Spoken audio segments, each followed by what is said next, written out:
Pizza वाली बहू। रीना एक कस्बे की थी जिसकी शादी शहर के अच्छे घर में रोहित से हो जाती है। दोनों बाहर खूब घूमने फिरने जाते रहते हैं। एक दिन रोहित रीना को शहरी खाना खिलाने नए रेस्टोरेंट में लेकर जाता है। बताओ रीना, क्या खाओगी? मुझे तो कुछ भी नहीं पता जी, यहाँ के बारे में आप ही बताओ ना। ठीक है, मैं मेनू दिखाता हूँ। रोहित मेनू देख ही रहा होता है कि रीना की नजर बगल में बैठे एक कपल पर पड़ती है। सुनिए जी, ये लोग क्या खा रहे हैं? दिखने में कितना अच्छा है, एकदम गोल गोल। इसको पिज्जा कहते हैं। ओह अच्छा, तो मुझे पिज्जा खाना है। ओह, पिज्जा खाना है तुमको? मगर ये हेल्दी नहीं होता, ब्रेड से बना होता है ना। तो मैं कौन सा रोज रोज खाऊंगी जी? अच्छा ठीक है, जैसी तुम्हारी मर्जी। रोहित रीना के लिए पिज्जा ऑर्डर करता है।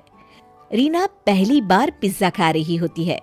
उसे पिज्जा इतना पसंद आ जाता है कि अब जब भी वो किसी रेस्टोरेंट में जाती तो वो पिज्जा ही ऑर्डर करती थी।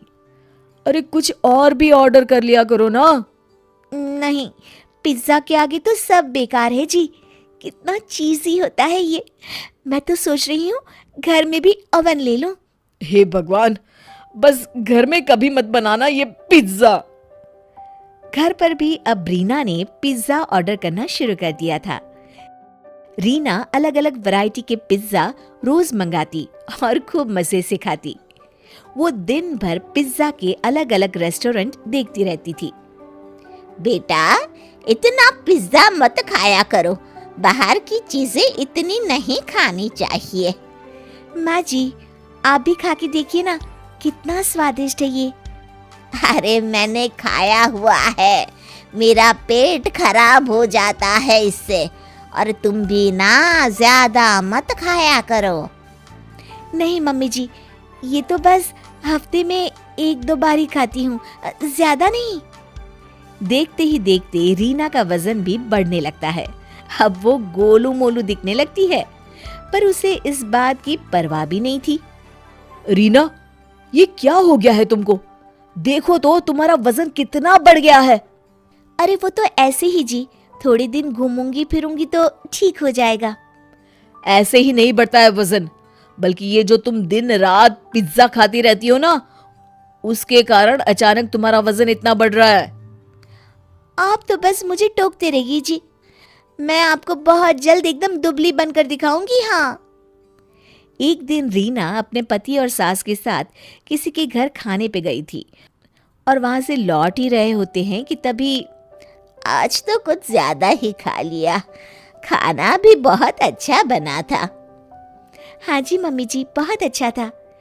काश पास्ता की बजाय पिज्जा रख लेती खाने में, तो मजा आ गया होता।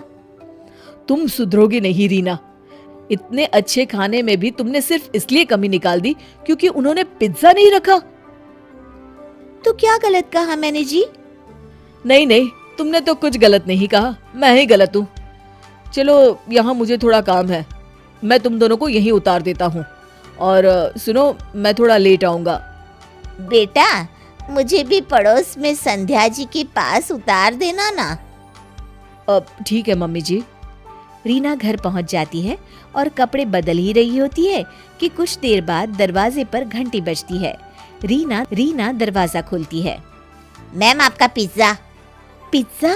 मगर रीना जैसे ही पिज्जा देखती है उसके मुंह में पानी आ जाता है, लेकिन उसका पेट तो भरा हुआ है। नहीं नहीं, हमने ऑर्डर नहीं किया जी। ओ सॉरी मैम, गलत एड्रेस। रीना खुद को रोक नहीं पाती और जैसे ही डिलीवरी बॉय जा रहा होता है उसको पीछे से रोक देती है। रुको भैया। Yes madam. वो हमारा ही पिज्जा है। मगर आपने तो बोला कि आपने ऑर्डर नहीं किया था। नहीं, वो मेरे हस्बैंड ने ऑर्डर किया था, मुझे अभी याद आया। कितने पैसे हुए? और रीना उससे पिज्जा ले लेती है और उसके बाद पेट भरा होने के बावजूद भी पिज्जा खाने लगती है। रोहित और रीना की सास घर पर आ जाते हैं। दोनों देखते हैं कि आधा पिज्जा टेबल पर रखा है और रीना पेट पकड़कर सोफे पर लेटी हुई है। अरे रीना, क्या हुआ तुमको? इस तरह से लेटी हुई क्यों हो? और ये पिज्जा? कुछ नहीं जी, बस पेट में बहुत दर्द हो रहा है जी। दर्द तो होगा ही, इतना खाने के बाद फिर इसने पिज्जा भी खा लिया। तुम सुधरोगी नहीं रीना। रुको, मैं डॉक्टर को बुलाता हूँ, तुम घबराना मत। हाँ, डॉक्टर रीना को दवाई देते हैं। देखो रीना, मैंने तुम्हारे लिए दवाई लिख दी है। अगले 3 दिन सिर्फ खिचड़ी और दलिया खाना, बाहर का खाना ज्यादा नहीं खाना चाहिए, ये तुम्हारी सेहत के लिए हानिकारक होता है। जी डॉक्टर जी, मैं समझ गई, मैं आगे से ध्यान रखूंगी। और ये पिज्जा तो बिल्कुल भी नहीं, ब्रेड सेहत के लिए बहुत हानिकारक होती है। जी नहीं खाऊंगी डॉक्टर साहब। डॉक्टर जा रहे होते हैं कि रीना उनको रोकती है। डॉक्टर साहब, एक बात पूछनी थी, वो वजन कम करने के लिए कोई टिप्स मिलेंगे क्या? रोहित और रीना की सास एक दूसरे को देखकर मुस्कुराने लगते हैं। जी बिल्कुल मिलेंगे। और सब हंसने लगते हैं। रजनी को बड़ी बड़ी हाँकने का बड़ा शौक था। वो जब भी बात करती तो सोचती भी नहीं थी कि वो क्या बोल रही है। एक दिन रजनी अपनी सास से कहती है, माँ जी, आपको पता है, मेरे लिए तो अमेरिका से लेकर लंदन तक के रिश्ते आ रहे थे, लेकिन मैंने तो सोचा शादी करूंगी तो इंडिया में ही करूंगी और कहीं नहीं। तभी रजनी की ननद बोल पड़ती है, अच्छा भाभी, अमेरिका के कौन सी सिटी से रिश्ते आए थे और लड़का क्या करता था? अरे किसी मार्क करके कुछ नाम था, किसी सोशल नेटवर्किंग साइट के लिए काम करता था। भाभी, कहीं आप मार्क जुकरबर्ग की तो बात नहीं कर रही हैं? यही नाम था, तुम्हें कैसे पता? ननद मुंह बनाकर कहती है, दरअसल भाभी, उन लोगों की गाड़ी हमारे घर के सामने से ही निकली थी और आपके घर का पता पूछ रहे थे। रजनी समझ जाती है कि उसकी बात पकड़ी गई है, लेकिन वो जरा भी परेशान नहीं होती और रॉब से कहती है, हाँ पता है, बहुत बड़ी बड़ी गाड़ियां थी उन लोगों के पास। रजनी ये कहकर वहां से निकल जाती है। एक दिन रजनी का पति ऑफिस के लिए तैयार हो रहा होता है और उसे देर हो रही थी। वो रजनी से कहता है, अरे रजनी, कहाँ हो? जल्दी से खाना दे दो। अरे रजनी, काम में जरा तेजी ला, सारा दिन घर में बैठी रहती है, किसी को ऑफिस जाना है, किसी को कॉलेज, जरा नाश्ता खाना तो वक्त पर तैयार कर दिया कर। अरे हाँ, नाश्ते का डिब्बा पति को देते हुए कहती है, वो तो इस घर में काम करने वाला कोई नहीं है, वरना मैं जितना पढ़ी लिखी हूँ ना, प्रधानमंत्री की भी नौकरी मुझे आसानी से मिल जाए। तभी रजनी की ननद फिर उसके मजे लेने के लिए रजनी के पति की तरफ देखकर मुस्कुराती है और रजनी से पूछती है, अच्छा भाभी, वैसे कौन सी डिग्री की जरूरत होती है प्रधानमंत्री बनने के लिए? हमें भी तो बता दो। अरे कुछ खास नहीं, बीपीएम या एपीएम। सभी रजनी की तरफ हैरानी से देखकर पूछते हैं, बीपीएम और एपीएम ये क्या है रजनी?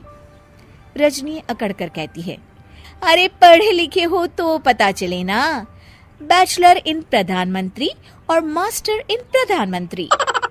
अब क्या था, रजनी की ननद और पति मुंह छुपा छुपा कर हंसकर निकल जाते हैं।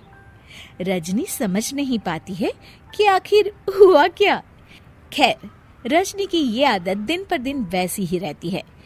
एक दिन रजनी अकेली एक पार्टी में जाती है, जहाँ रजनी की रिश्तेदार उससे कहती है, अरे रजनी, बहुत सुंदर साड़ी पहन रखी है, बहुत जच रही है तुम पर।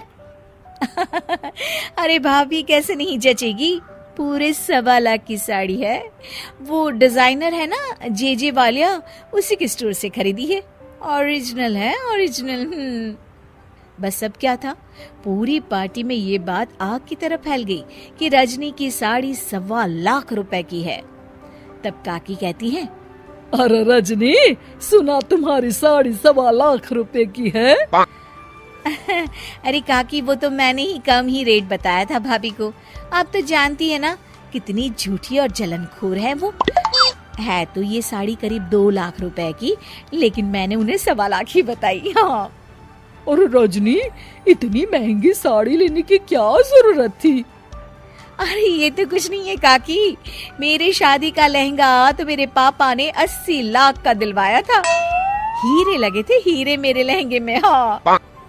भोली भाली काकी के पास खड़ी उनकी बहू बोल पड़ती है, अच्छा रजनी भाभी, फिर क्या किया? आपने उन हीरो के गहने बनवा लिए होंगे। चलो माँ, मुझसे तो अब यहाँ खड़ा भी नहीं हुआ जा रहा। ये बोलकर दोनों वहां से चली जाती है। लेकिन रजनी की साड़ी तो चर्चा का विषय ही रहती है। अचानक पार्टी में एक महिला आती है जिसने बिल्कुल रजनी जैसी साड़ी पहनी होती है। सभी उसे देखते हैं और उसके पास जाकर पूछते हैं, अरे सुनीता, कैसी हो? बड़ी सुंदर लग रही हो। सभी सुनीता के पास जाते हैं। रजनी भी खड़ी होकर उसे देखती है और अपनी चोरी पकड़ी जाने पर घबरा रही होती है। अब मैं तो ठीक हूँ, आप लोग सब मेरे पास कोई खास बात क्या? और अब बेटिया, ये साड़ी तेरी बड़ी प्यारी है, कहाँ से ली? और बुरा न मानना, कितने की ली? अरे काकी, अब तो बड़ी है, आपकी बात का क्या बुरा मानना। ये साड़ी ना चुन्नू वाले से 1500 की ली है। ऐसी पूरे दुकान में सिर्फ 2 ही साड़ी थी, एक मैंने ले ली और एक रजनी भाभी ने। तभी सुनीता की नजर रजनी पर पड़ती है। अरे रजनी भाभी, आपने भी वही साड़ी पहनी है।